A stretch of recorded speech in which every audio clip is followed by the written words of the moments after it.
Hey, so I'm here to talk to you about heavy metals polluting our food. And I did a quick video, so if you're popping in from my reels, hey, that 60-second synopsis does not do this justice. There are a couple studies out there. What I did not like that I found was there was no number value associated. It just said there are high levels of heavy metals in certain baby foods. Can it come from the processing, manufacturing? Sure, but a majority of it's coming from the vegetables that they're using. So it's very dependent on the farms that they're getting their veggies from. How does heavy metals get into our vegetables?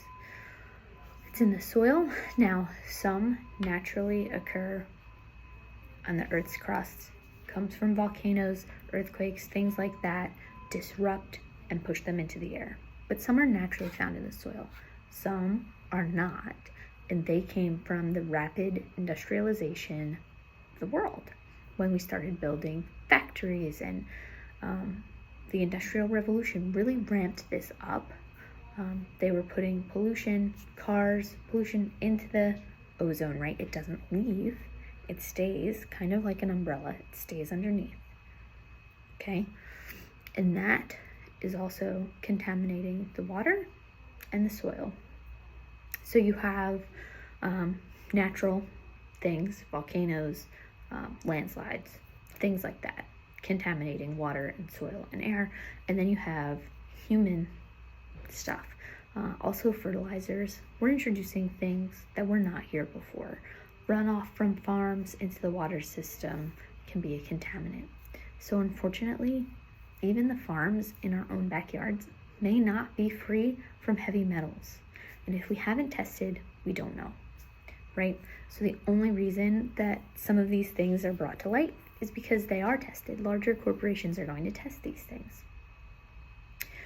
How does the heavy metal get from soil, air, water into plant? Heavy metals are elements. They're super, super tiny. And when a plant is growing, it is absorbing nutrients from the water, from the soil, and it'll actually come up into the plant cells, thus present in the plant. So depending on where the water's coming from and where the soil is going to be how many heavy metals and what heavy metals are actually present in that plant. So depending on where these manufacturing facilities are getting their foods from. If it's close to an industrialized area, not so good. If it's the middle of nowhere farming, that's better.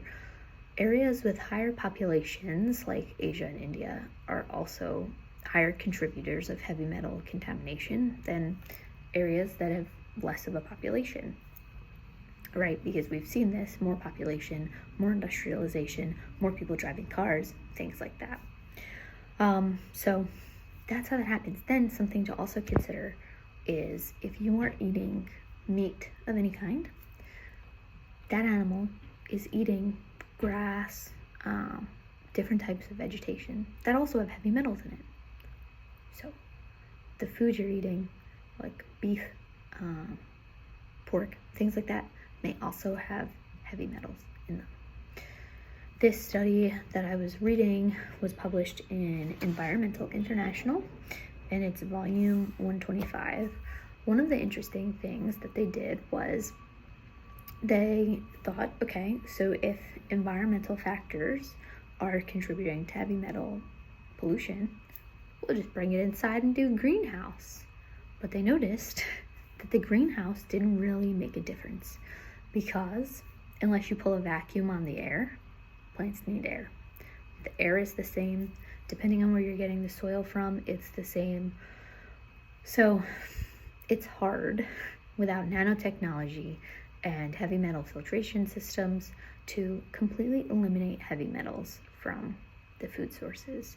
And as we continue to industrialize, it's going to continue. I will say things like electric vehicles and a lot of companies who are going green is going to help the effort, but what's already in the universe is going to stay in, right? So whatever heavy metals are in the soil, in the water, it's just going to keep going through the cycle, right? So we eat them, they're in us, we die, we're in the ground, they go out.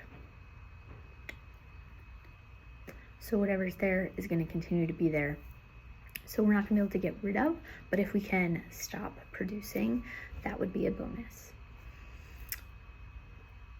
Specific brand I was looking at was Beech Nut Foods, and I could not find a comparison between the raw material food that they were using and the baby food itself. And what that would tell me are the heavy metals coming from the vegetable itself or the process, right?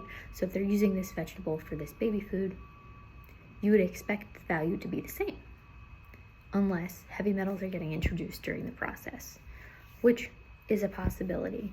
But like I said, I haven't been able to find any numerical values associated there. So I'm just sharing the research that I have found. If you have specific questions, put them below.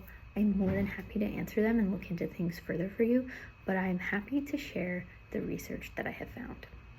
So post your questions below. I will post the study below. And like I said, this is open for discussion, so let's chat.